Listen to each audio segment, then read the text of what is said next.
नमस्कार मित्रांनो, welcome back. So आता आपण पाहणार आहोत वीकली टाइम टेबल. खरं तर हा व्हिडिओ संडेला येतो, बट सॉरी आज आपण मंडेला अपलोड करतोय. बट डोंट वरी, जास्त काही मी याच्यामध्ये चेंजेस नाही केलेले आहेत. याच्यामागचं रिझन असं आहे की आय नो खूप साऱ्या लोकांचे युनिट टेस्ट वगैरे सुरू आहेत किंवा इनफॅक्ट बऱ्याच लोकांचं असं पण आहे की बॅकलॉग शिल्लक आहे, तर त्याचं काय करायचं किंवा ते कसं आपण या टाइम टेबल मध्ये आणू शकतो हे मी बघितलंय. तर फर्स्ट ऑफ ऑल तर अशा बऱ्याचशा गोष्टी आहेत ज्या आपण बॅकलॉग होतोय. कारण फक्त आपण सिलेबस कंप्लीट करत गेलो आणि आपण रिव्हिजन नाही केली आहे किंवा मागच्या गोष्टींचा विचार नाही केला तर आपण ते विसरू शकतो. त्यामुळे बेस्ट ऑप्शन आहे की असे खूप सारे स्लॉट्स तुम्हाला आता याच्यामध्ये बघायला मिळतील. जर क्लिअर दिसत असेल तर 720 वरती करून पाहू शकता किंवा मी थोडंसं झूम करते. हा, तर असे बरेचसे स्लॉट्स आहेत की ज्या ठिकाणी पर्टिक्युलरली रिव्हिजन किंवा बॅकलॉग वगैरे असं काही काही लिहून ठेवलंय. सो याचा अर्थ काय की तुम्ही त्या त्या स्लॉटमध्ये त्या त्या विषयाचा जो कुठला तुमचा बॅकलॉग वाला चॅप्टर असेल. बॅकलॉग म्हणजे काय माहिती नसेल तर बेसिकली असं काहीतरी की तुमच्या क्लासमध्ये किंवा स्कूलमध्ये सॉरी क्लासमध्ये किंवा स्कूलमध्ये चॅप्टर चालू आहे चौथा किंवा पाचवा आणि तुम्ही अजून पण फर्स्ट चॅप्टर वरती आहात. सो जे ते 3 ते 4 चॅप्टर्स आहेत मधले जो फरक पडतोय that is our backlog. So तुम्हाला काय करायचं आहे, तुम्हाला तुमच्या शाळेच्या कंपॅरिझन मध्ये किंवा क्लास जे काही तुम्ही फॉलो करत असाल त्याच्या सिलेबस पर्यंत यायचं आहे. मग तुम्ही हे जे काही बॅकलॉग्स आहेत किंवा हे जे स्लॉट्स आहेत ते तुम्ही तो सिलेबस पूर्ण करण्यासाठी वापरू शकता. ठीक आहे. सो त्यासाठी मध्ये काय काय बॅकलॉग वाले स्लॉट्स आहेत. तर आता याच्यामध्ये बघा की मंडेला तर मी पूर्ण रिव्हिजनच ठेवलेलं आहे. नेक्स्ट आहे ते म्हणजे ट्यूसडे. तर ट्यूसडे मध्ये आपण इंग्लिशचा कुठलाही एखादा चॅप्टर 6 नंबरचा तुम्ही करू शकता किंवा जर कुठला आधीचा पेंडिंग असेल तर तो करू शकता. नेक्स्ट आहे ते म्हणजे मॅथ्स किंवा सायन्स मधलं काय करायचं आहे. तर मॅथ्स पार्ट 1 च्या कुठल्याही एखाद्या चॅप्टरची रिव्हिजन करा किंवा जर कुठला तुमचा चॅप्टर बॅकलॉग मध्ये असेल, कारण आतापर्यंत मॅथ्स पार्ट 1 चे ऑलमोस्ट 4 चॅप्टर्स झाले पाहिजेत as per hour previous time table. पण जर तुमचा कुठलाही एखादा चॅप्टर बॅकलॉग मध्ये आहे किंवा रिव्हिजन वगैरे बाकी आहे तर ती तुम्ही ट्यूसडेला करायची आहे, नवीन काही करायचं नाहीये. त्यानंतर नेक्स्ट आहे आपल्याकडे ते म्हणजे एसएसटी मध्ये काय करायचं आहे. तर भूगोलाच्या कुठल्याही चॅप्टरचा बॅकलॉग असेल तर तो तुम्ही कव्हर करणार आहात ट्यूसडेला. नेक्स्ट आहे वेनसडे मध्ये आणि ज्यांच्याकडे बॅकलॉग नाहीये ते लोक रिव्हिजन करणार आहेत.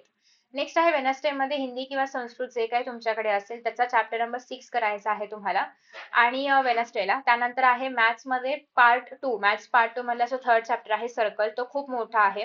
त्याचा पार्ट 1च फक्त तुमचा मागच्या आठवड्यामध्ये झाला असेल. पार्ट 1 मध्ये तुम्ही एक्सरसाइज 1 पण मानू शकता. तर त्याचा पार्ट 2 तुम्हाला आता या वीक मध्ये करायचा आहे.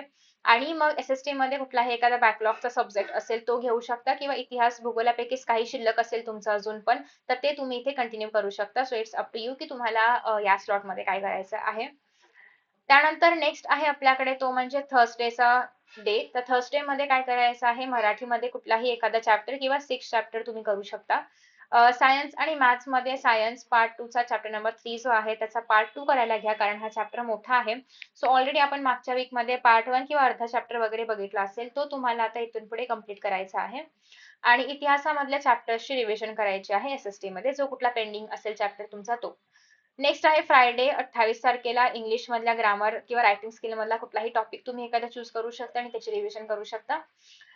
त्यानंतर इतर विषयामध्ये सेकंड आहे ते म्हणजे गणितामधला भाग 1 जो आहे त्यातला चॅप्टर 4 जो आहे दॅट इज फायनान्शियल प्लॅनिंग वाला थोडा मोठा चॅप्टर आहे आणि त्यामुळे त्याला आपण जास्त दिवस देतो आहोत रिव्हिजन करायला.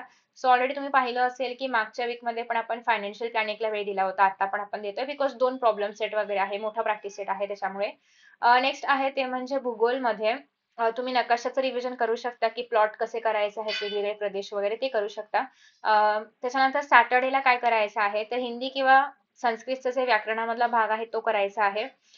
सायन्स पार्ट 1 मधल्या कुठल्या एखाद्या चॅप्टरची रिव्हिजन किंवा तुम्हाला असं वाटतंय की पार्ट 2 मधला जो चॅप्टर नंबर 3 चा पार्ट 2 आहे त्याचा पुढचा पार्ट आपण या आठवड्यामध्ये पूर्ण करूयात तर तुम्ही या ठिकाणी तो करू शकता. नेक्स्ट आहे पुन्हा एकदा इतिहास, भूगोल किंवा राज्यशास्त्र यांच्यापैकी जो काही तुमचा चॅप्टर बॅकलॉग मध्ये असेल तो या ठिकाणी कंप्लीट करा किंवा ज्याची पण रिव्हिजन बाकी असेल ती करा. संडेला ऍज युजल पूर्ण वीक मध्ये तुम्ही जे काय करता ते सगळं रिवाइज करता. सो जर काही नवीन केलं असेल त्याची रिव्हिजन करा किंवा ऑलरेडी रिव्हिजन झाली आहे त्याचे शॉर्ट नोट्स वगैरे बनवा. तर हे सगळं तुम्ही याच्यामध्ये करू शकता. ठीक आहे. सो आय होप की तुम्हाला हा व्हिडिओ आवडला असेल आणि अशा पद्धतीने तुम्ही तुमचं टाइम टेबल फॉलो करणार आहात. बाय द वे, मागच्या वीक मध्ये तुम्ही किती टार्गेट्स फॉलो केले होते किंवा किती टास्क फॉलो केले होते हे पण नक्की सांगा. आणि आता इथे जे टास्क आहेत ते कमी आहेत म्हणजे बॅकलॉगला वगैरे काय आपण टास्क नाही मानणार आहोत, जे मी असाइन केले आहे तेवढेच टास्क आहेत. सो या वीक मध्ये तर कमी टास्क आहेत आणि तुमचा बॅकलॉग कुठपर्यंत आलेला आहे किंवा अजून काय काय बाकी आहे हे पण मला नक्की सांगा. बाकी thank you so much for watching and see you in the next session. Bye.